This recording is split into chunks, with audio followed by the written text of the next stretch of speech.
নমস্কার বন্ধুরা, অতসী সহজ রান্নাঘরে আরও একটা নতুন রেসিপিতে সবাইকে স্বাগত। আজকের আমি তোমাদের সাথে শেয়ার করব মশলা দিয়ে বেগুন ভাজা। এটা খেতে ভীষণই ভালো হয় আর খুব সহজভাবেই বানানো হয়ে যায়। এই বেগুন ভাজা বানানোর জন্য প্রথমে আমি একটা বড় সাইজের বেগুন এরকম গোল গোল করে কেটে নিয়েছি। এখন আমি দিয়ে দেব সামান্য পরিমাণ লবণ, আর দিয়ে দেব 1 চামচ হলুদ গুঁড়ো, 1 চামচ লঙ্কা গুঁড়ো, আর দিয়ে দেবো খুব সামান্য পরিমাণ চিনি।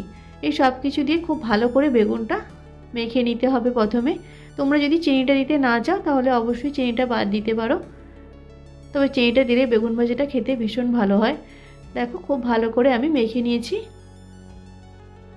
এখন আমি আরও একটা প্লেট নিয়েছি, তাতে আমি দিয়ে দেবো 2 চামচ বেসন, আর দিয়ে দেবো 1 চামচ চালের গুঁড়ো।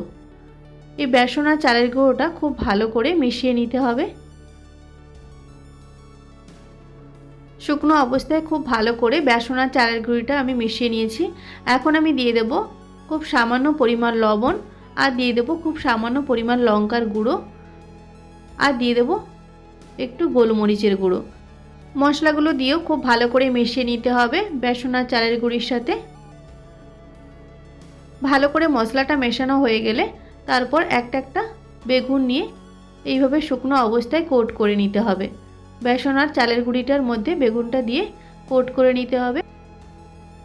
ভালো করে বেসন আর চালের গুঁড়িটা এইভাবে লাগিয়ে তারপর শুকনো অবস্থায় ঝেড়ে দিতে হবে। এক্সট্রা যে বেসন আর চালের গুঁড়িটা আছে ওইটা ভালো করে ঝেড়ে নিতে হবে। দেখো এইভাবে সমস্ত বেগুনগুলোকে আমি কোট করে নেব। তারপর এগুলো ভাজার জন্য গ্যাসে আমি একটা কড়াই বসিয়ে দিয়েছি, আর দিয়েছি সাদা তেল। তেলটা খুব ভালো করে গরম করে নিতে হবে।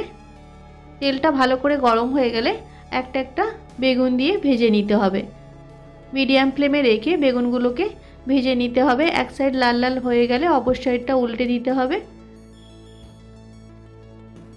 দেখো এক সাইড আমার ভাজা হয়ে গেছে, অপর সাইডটা আমি উল্টে লাল লাল করে ভেজে নেব। এইভাবে সমস্ত বেগুনগুলো আমি ভেজে নেব। দেখো একটা বেগুন আমার ভাজা হয়ে গেছে, এটা আমি তুলে নেব।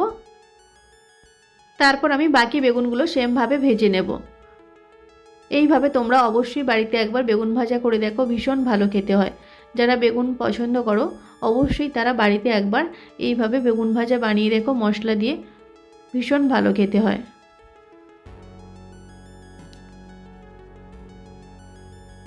আর এই বেগুন ভাজা করতে খুব সামান্য পরিমাণ তেল লাগে। এতটা যে আমি তেল দিয়েছি এতটা তেলের প্রয়োজন হবে না। বেগুন ভাজার পর অনেকটাই তেল থেকে যাবে, আর বেগুন ভাজার ভেতরে তেলটা শোকও করবে না যেহেতু ওপরে কোট করা আছে। দেখো সমস্ত বেগুন ভাজাগুলো আমি এইভাবে রেডি করে নিয়েছি। আর এইভাবে বেগুন ভাজা করলে উপরটা একেবারে মুচমুচে হয়, ভেতরটা নরম থাকে, অনেক বেশি ভালো খেতে হয়। গরম ভাতের সাথে এটা খেতে ভীষণ ভালো হয়। আজকের এই রেসিপিটা যদি তোমাদের ভালো লাগে তাহলে অবশ্যই একটা লাইক করে দেবে। আর আমার রেসিপিগুলো যদি তোমাদের ভালো লাগে তাহলে অবশ্যই আমার চ্যানেলটিকে সাবস্ক্রাইব করে পাশে থাকা বেল আইকনটি প্রেস করে অল অপশানে ক্লিক করে দেবে। তাহলে যখন আমি নতুন কোনো ভিডিও আপলোড করব তাহলে নোটিফিকেশান তোমাদের কাছে পৌঁছে যাবে। আজকের ভিডিওটা এই পর্যন্ত। নেক্সট কোনো ভিডিওতে তোমাদের সাথে আবার দেখা হচ্ছে নতুন কোনো একটা রেসিপি নিয়ে। ততক্ষণে তোমরা ভালো থেকো, সুস্থ থেকো। ধন্যবাদ।